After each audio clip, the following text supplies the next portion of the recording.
The inclination of the line is called its slope. The inclination of the line is called its slope. Inclination. अच्छा, और ये slope हमारे पास निकलता है rise over run. क्या होता है? Rise over run. इस चीज को देखने के लिए हम 2 पॉइंट्स लेते हैं ए और बी। ये पॉइंट ए है और ये पॉइंट बी है। 2 पॉइंट्स ए और बी हैं जिनके कोऑर्डिनेट हैं। इसकी पॉइंट के कोऑर्डिनेट x1 y1 और ये है x2 y। ठीक है, पॉइंट ए और पॉइंट बी लग कर लेते हैं। लॉन्गर स्लोप, स्ट्रेट लाइन की स्लोप तो सेम होती, कहीं भी लग कर ले। अब इसमें ये हमारे पास होगा x1 और ये होगा y1। हमने पॉजिटिव स्लोप ली है ताकि एक समझने में आसानी हो। और यहाँ पर हमारे पास है x2 और ये हमारे पास होगा y2। जी क्लियर है? 2 पॉइंट्स लेट कर लिए ए और be on the line, positive slope लेके। अब इसमें ये देखिए ये क्या अमाउंट होगी। ठीक है, ये पॉइंट पहले यहां पर था। ठीक है, अगर यहां से वो चलता हुआ यहां तक पहुंचा है तो ये इसका हॉरिजॉन्टल डिस्टेंस चेंज हुआ है।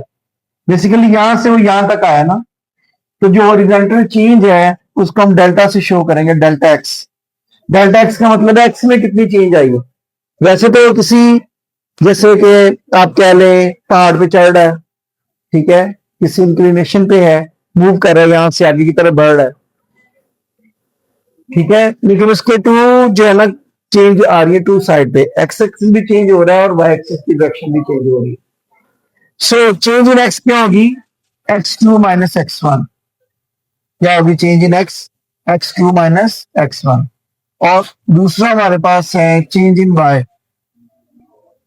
चेंज इन y क्या है? y2 minus y1। ठीक है, अब अगर आप यहां पर देखें इसको, तो जो एंगल उसका बनता है एक्स एक्सिस के साथ, उस एंगल को हम क्या कहते हैं? थीटा। जो भी एक्स एक्सिस के साथ एंगल बनता है क्या होता है? Angle theta. और हमें पता है कि टेंजेंट ऑफ थीटा क्या होता है? Perpendicular over base. Tan theta क्या होता है? Perpendicular over base. अब परपेंडिकुलर क्या है? राइस डेल्टा वाई, और बेस क्या है? Delta x. Change in y over change in x, और ये स्लोप है। ठीक है, एंगल थीटा जो है वो स्लोप को डिटरमिन कर रहा है कि कितना है। जी क्लियर है? बात समझ आ रही है? तो इसको हम स्लोप को कहेंगे y2 minus y1 over x2 minus x। ये हमारे पास राइज ओवर रन के रूल के तहत स्लोप निकल आई। अगर इसका आंसर पॉजिटिव है, अगर इसका आंसर पॉजिटिव है तो positive slope. If m is positive, slope is positive.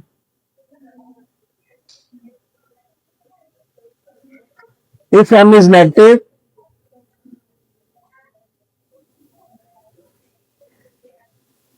Slope is negative. अब इसका मीनिंग क्या है पॉजिटिव स्लोप का और नेगेटिव स्लोप का? पॉजिटिव स्लोप से क्या मुराद है और नेगेटिव स्लोप से क्या मुराद? पॉजिटिव स्लोप,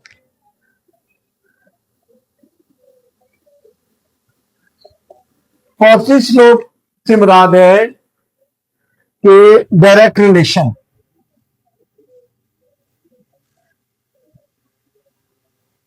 ठीक है, या तो दोनों इंक्रीज कर रहे हैं, दोनों डिक्रीज कर रहे हैं। एक्स और वाई दोनों इंक्रीज करेंगे या फिर दोनों डिक्रीज करेंगे। As x increases, y increases. As x decreases, y decreases. हाँ जी, क्लियर होगी बात? As x increases, y increases. As x decreases, y decreases. तो इसको हम क्या कहेंगे? Direct relation. पॉजिटिव स्लोप आएगी। नेगेटिव स्लोप क्या होगी? There is an inverse relation, ठीक है।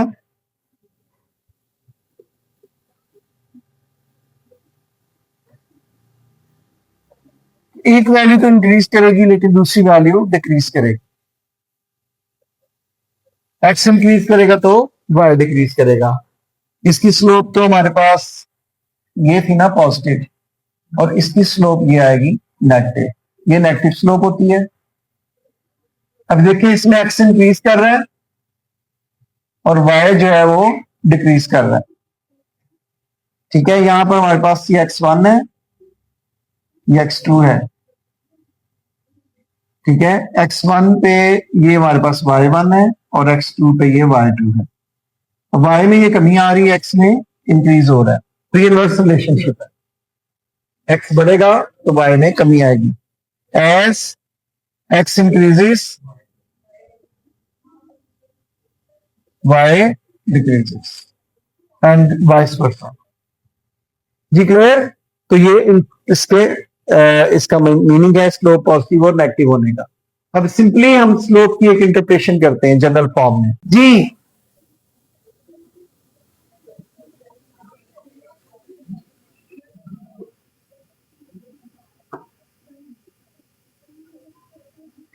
अगर हम सिंपल स्लोप की इंटरप्रिटेशन करते हैं, फिर हम नेगेटिव स्लोप और पॉजिटिव स्लोप की लेवल आधा इंटरप्रिटेशन भी करेंगे, ठीक है। टू वे से हम कर सकते हैं, बेशुमार वर्डिंग हो सकती है। बहरहाल एज एक्स चेंजेस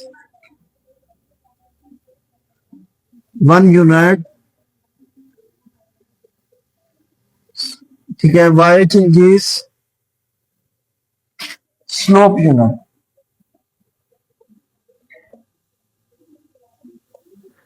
ठीक है, जो भी वैल्यू है। ये जनरल है। As x changes 1 unit, y changes slope unit. Changes में आप इंक्रीज एंड डिक्रीज दोनों ही आ सकती हैं, वो डिपेंड करता है चेंजेस क्या है, इंक्रीज या डिक्रीज दोनों आ सकते हैं। ये जनरल मैंने लाइन लिखी है। इसी तरह एक और हो सकती है, 1 unit change in x. X क्या है? Independent variable. Will lead slope unit change in y, dependent variable, ठीक है। A 1 unit change in x will lead slope unit change in y. अब हम इसको देखते हैं फॉर पॉजिटिव स्लोप,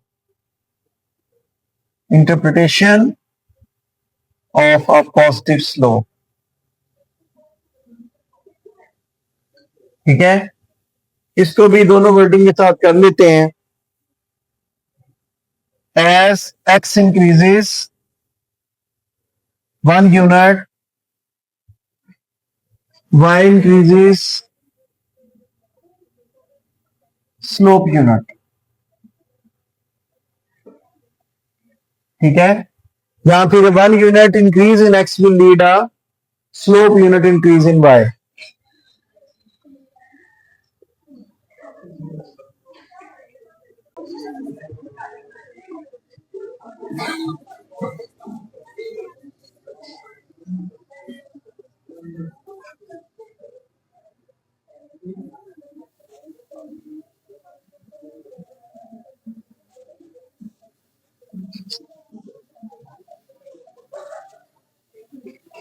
ठीक है, slope unit increase in Y.